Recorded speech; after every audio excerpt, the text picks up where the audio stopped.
Hi అండి, నమస్తే. Welcome to Shanti kitchen. ఈరోజు రెసిపీ వచ్చేసి సాంబార్ అనమాట. సాంబార్ని చాలా సింపుల్గానే తయారు చేసుకోవచ్చు.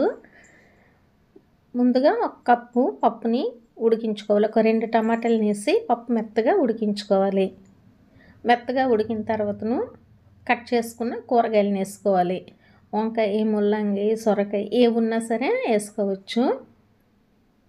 ఇవి కూడాను ఒకసారి కలిపి ఉడకనివ్వాలి.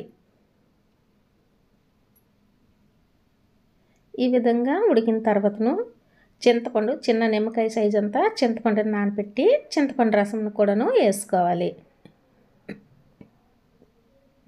చింతపండు రసం వేసుకుని తగినంత సాల్ట్, పసుపు, 1/2 స్పూన్ వరకు కారం వేసుకోవాలి. కారం వేసిన తర్వాతను ఈ సాంబార్ కొంచెం మరగనివ్వాలి. ఇప్పుడు పోపును కూడాను వేసుకోవాలి. స్టవ్ ఆన్ చేసి కడాయి పెట్టి ఆయిల్ వేసుకోవాలి. ఆయిల్ వేడైన తర్వాతను ఆవాలు, జీలకర్ర, కొంచెం మెంతులను వేసుకోవాలి. అలాగే ఎండుమిర్చి, ఆనియన్ కూడాను కట్ చేసి వేసుకోవాలి. పచ్చిమిర్చి, అల్లం వెల్లుల్లి దంచుకొని వేసుకొని కొంచెం ఫ్రై అవ్వాలి. పోపు అంతా కూడాను బాగా ఫ్రై చేసుకోవాలి.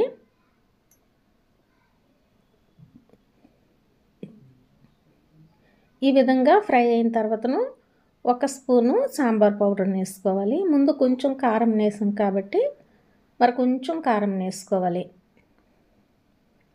ఒకసారి కలిపి ఈ పోపుని సాంబార్లో వేసుకోవాలి. అలాగే లాస్ట్లో తురుముకున్న కొబ్బరి తురుము కూడాను కొంచెం వేసుకుంటే సాంబార్ టేస్ట్ చాలా బాగుంటుంది.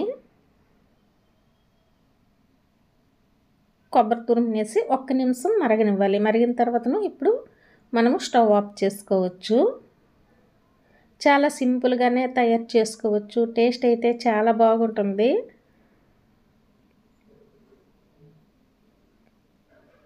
చాలా సింపుల్గా సాంబార్ని తయారు చేసుకుని టేస్ట్ అయితే చాలా చాలా బాగుంటుంది.